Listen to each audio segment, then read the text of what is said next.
The HOA thought they could intimidate me with paperwork and empty threats. What they didn't realize was that I wasn't just another homeowner, I was the chief of police in our county. And when they finally crossed the line, they were about to discover the law doesn't bend to petty power trips. Asterisk, before we dive deeper, drop a comment telling me which country you're watching from. Let's see how far this story spreads. Asterisk, it all began when Nancy, our self-appointed queen of the HOA, started showing off her authority. She strutted around the neighborhood with a clipboard in hand, waving bogus ordinance letters like she was running her own government agency. She even claimed she had the right to fine me for parking violations on my own driveway, despite the fact that my truck was registered, inspected, and perfectly legal under State Vehicle Code 22507.2. That code clearly says HOAs cannot override municipal parking laws. Asterisk, when I refused to pay, Nancy escalated her little game. She came to my front door with two men dressed in polos, introducing themselves as HOA compliance officers. They even flashed laughable badges, the kind you could print at an office supply store, and warned me, "Sir, if you don't cooperate, we'll have to arrest you for non-compliance with HOA code." Asterisk, that was my first red flag. Arrest HOS don't have the power to arrest anyone. Only sworn law enforcement officers do, under State Penal Code 830.1. I stayed calm, letting them finish their act, all while my body camera quietly recorded every word. I pretended to be confused, asking them to repeat themselves, knowing every false claim was adding to the pile of evidence. Inside, though, I was already preparing my next move. If Nancy wanted to use fake authority as a weapon, I was ready to counter with the real kind.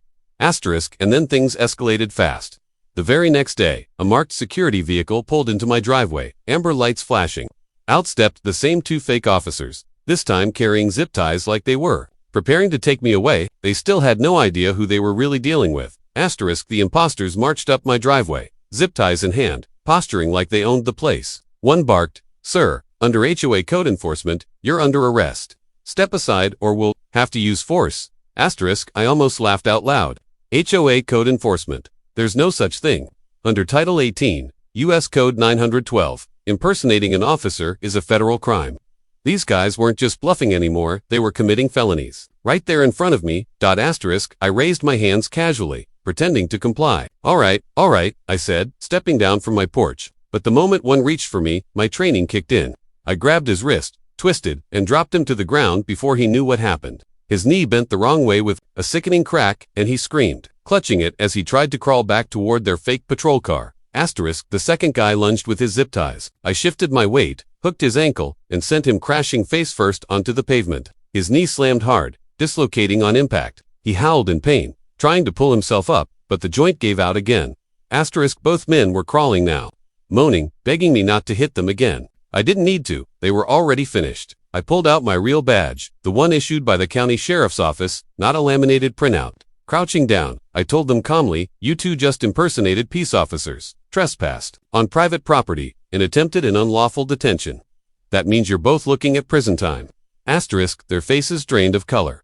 The tough guy act melted instantly. While they squirmed on the ground, I called dispatch. Within minutes, two of my actual officers arrived, sirens blaring, guns drawn. They secured the imposters, read them their rights, and loaded them into the back of a squad car. Asterisk, neighbors peeked nervously through their blinds, realizing this wasn't HOA drama anymore. This was a criminal takedown. Asterisk, but the best part was still ahead. Those two clowns weren't acting alone. Someone with power in the HOA had sent them, and I already knew exactly who. Asterisk, at the station, the imposters cracked almost immediately. Under questioning, one admitted they weren't freelancing at all. Someone in the HOA had promised them a big payout if they taught me a lesson. That someone was none other than Nancy Grant, the HOA president. Asterisk, I wasn't surprised.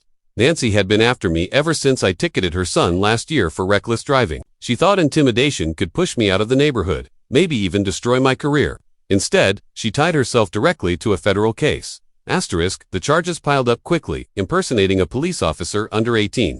U.S. Code 912. Conspiracy, attempted unlawful detention, trespassing. Each one carried serious prison time, and since Nancy orchestrated it, she couldn't hide behind HOA rules anymore. She was facing felony level accountability. Asterisk, when my officers brought her in, Nancy tried her smug routine. "This is all a misunderstanding. I was just protecting the community." Asterisk, I leaned across the table and slid the file toward her. Inside were statements from the imposters, the fake badges, and security footage from my own cameras. Her face dropped. Asterisk, this isn't a misunderstanding. Nancy, I told her, this is a criminal conspiracy and you're done. Asterisk, her lawyer tried to argue, but the evidence was airtight. Within hours, Nancy was booked. The next day, the HOA board held an emergency meeting. Neighbors who once cowered under her rules now demanded her removal. The vote was unanimous. Nancy was stripped of her position, fined for legal costs, and permanently banned from holding any HOA office again. Asterisk, as for the two, they'll be limping their way into prison once their knees heal, probably wishing they had never agreed to play Nancy's game. Asterisk, later that evening, I stood on my porch sipping coffee as squad cars idled down the street. Justice felt heavy, but it felt right. The neighborhood was finally free from Nancy's iron grip.